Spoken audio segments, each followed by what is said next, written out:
여러분 안녕하세요. 1월 13일 수요일 한절 한 끼 시작하겠습니다. 오늘 본문은 마태복음 1장 18절부터 25절까지 말씀입니다.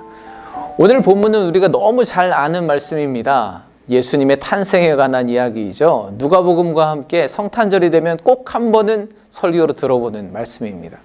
그런데 이런 말씀들이 묵상하고 큐티하기에는 너무 어렵습니다. 왜냐하면 너무 잘 아는 말씀, 답이 뻔하게 나오는 말씀, 이미 많이 들어본 말씀이기 때문에 그렇죠. 그러나 그럼에도 불구하고 말씀 속으로 깊이 들어가서 이전에 보지 못했던 하나님의 은혜를 찾아내면 얼마나 기쁜지 모릅니다. 제가 오늘 그 은혜를 찾도록 도와드리겠다는 건 아니고요. 여러분들이 직접 성령의 은혜로 인도하심으로 한번 찾아보시기 바랍니다.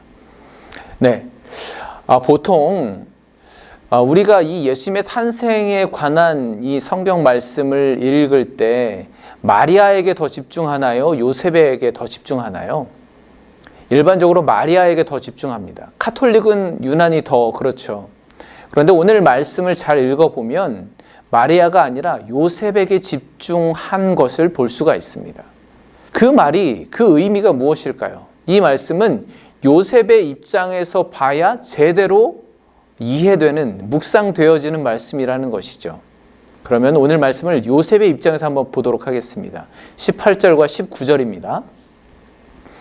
예수 그리스도의 나심은 이러하니라. 그의 어머니 마리아가 요셉과 약혼하고 동거하기 전에 성령으로 잉태된 것이 나타났더니 그의 남편 요셉은 의로운 사람이라 그를 드러내지 아니하고 가만히 끊고자 하여. 아멘. 몇 가지 사실을 알 수가 있죠. 예수님의 잉태하심은 성령을 통해서 이루어졌다는 것이 가장 중요한 것인데 여기서 심각한 문제가 발생합니다. 요셉과 마리아는 정혼한 상태입니다.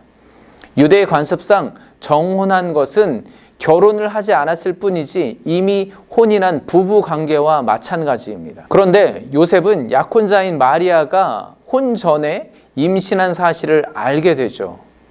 그리고 요셉은 의로운 사람이라 그것을 드러내지 않고 가만히 끊고자 하였다고 성경은 기록하고 있습니다. 일단 여기까지 상황이 그렇습니다. 그런데 여러분, 이 마태복음은 유대인들을 대상으로 쓰여졌다고 말씀드렸죠. 그러면 제가 좀 전에 말씀드린 것처럼 요셉의 관점으로, 정통 유대인의 관점으로 여러분들이 이 말씀을 한번 바라보시기 바랍니다. 꼭 그러셔야 됩니다. 네, 그러면 유대인의 시각으로 정통 유대인 사회 가운데 유대인 요셉의 집안에 일어난 이 일을 다시 한번 바라보시기 바랍니다. 사실 요셉과 마리아는 결혼만 하지 않았을 뿐이지 이미 부부 관계와 마찬가지입니다. 그렇기 때문에 유대인이 지키는 하나님의 율법으로 혼전 임신은 간음으로 취급되죠. 그러면 돌로 쳐 죽이는 것이 율법에 따라 마땅한 것입니다. 하지만 요셉은 비공식적으로 파혼하려고 하는 상황입니다. 그리고 성경은 이런 요셉을 의로운 사람이라고 칭하고 있습니다. 그러면 여러분이 지금 정통 유대인이잖아요. 예, 그럼 여러분의 눈에 보기에는 요셉이 정말 의로운 사람인가요? 혼전에 임신을 한 마리아를 처형해서 율법을 지키는 게 더 의로운 거 아닌가요? 아니면 결혼 자체를 없었던 일로 쉬쉬 덮어버리는 게 의로운가요? 그 당시 사회 관습과 유대인의 관점에서는 당연히 율법대로 마리아를 돌로 쳐 처형하는 게 요셉과 그의 가문과 유대 사회 전체를 지키기 위한 가장 의로운 결정입니다. 그런데 성경은 오히려 율법을 지키지 않고 불의를 행한 요셉을 의로운 자라고 칭하고 있는 것입니다.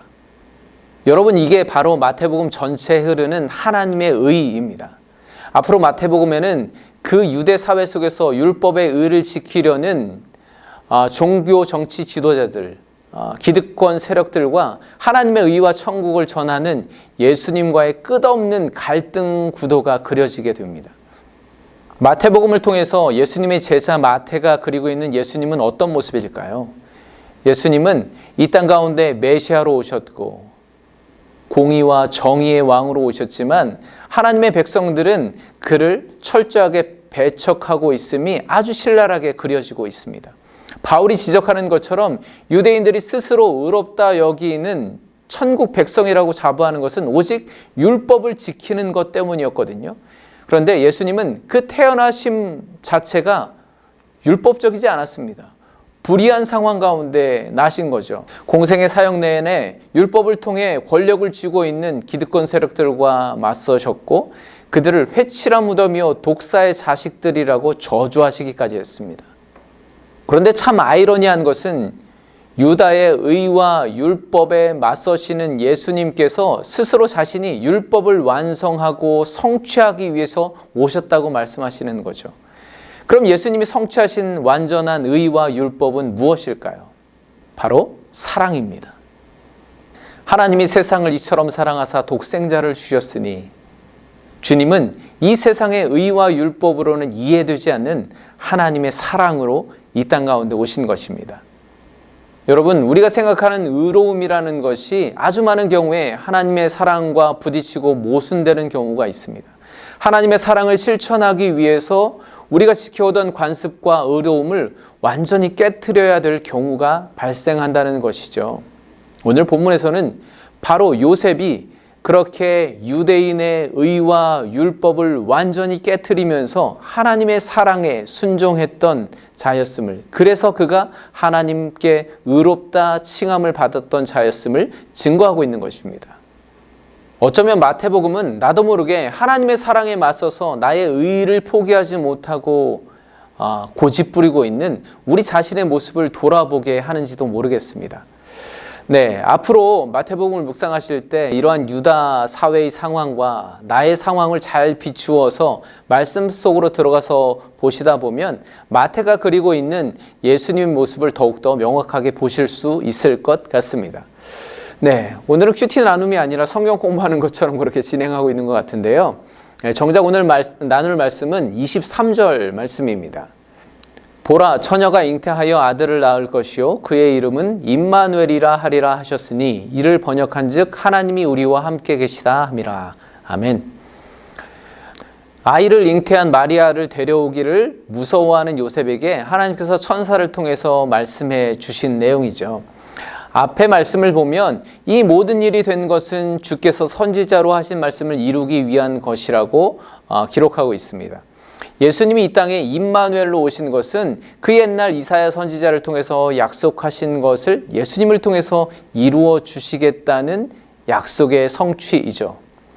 이 성령을 통해서 마리아의 뱃속에 잉태하게 된 이 아이를 통해서 하나님의 임재가 이스라엘 백성들 가운데 이 땅 가운데 회복될 것을 약속하고 계신 것입니다. 마태복음은 이렇게 하나님께서 우리와 함께 하시겠다는 약속으로 시작합니다. 그리고 마지막 28장 20절에서는 내가 세상 끝날까지 너희와 항상 함께 있으리라. 예수님이 임마누엘인 이유는 그분이 이 땅에 오시기 전부터 또 이 땅에 오심도 그리고 앞으로도 영원히 우리와 함께 계시는 하나님이시기 때문입니다. 앞으로 마태복음을 묵상하실 때 우리와 함께 하시기 위해서 예수님께서 어떻게 말씀하시고 사역하시고 또 그 길을 걸어가시는지 잘 따라가 보시기 바랍니다. 기도하겠습니다. 하나님께서는 임마누엘 하나님으로 우리와 함께 하시기 위해 세상에서는 불의하다 여기는 그 상황 가운데 오심을 보았습니다. 오늘 나에게 의롭다 주장하고 내세우는 것이 과연 하나님의 뜻과도 일치하는지 모순되고 있지 않은지 앞으로 마태복음 말씀을 통하여 점검하게 하여 주시옵소서. 예수 그리스도의 이름으로 기도합니다. 아멘.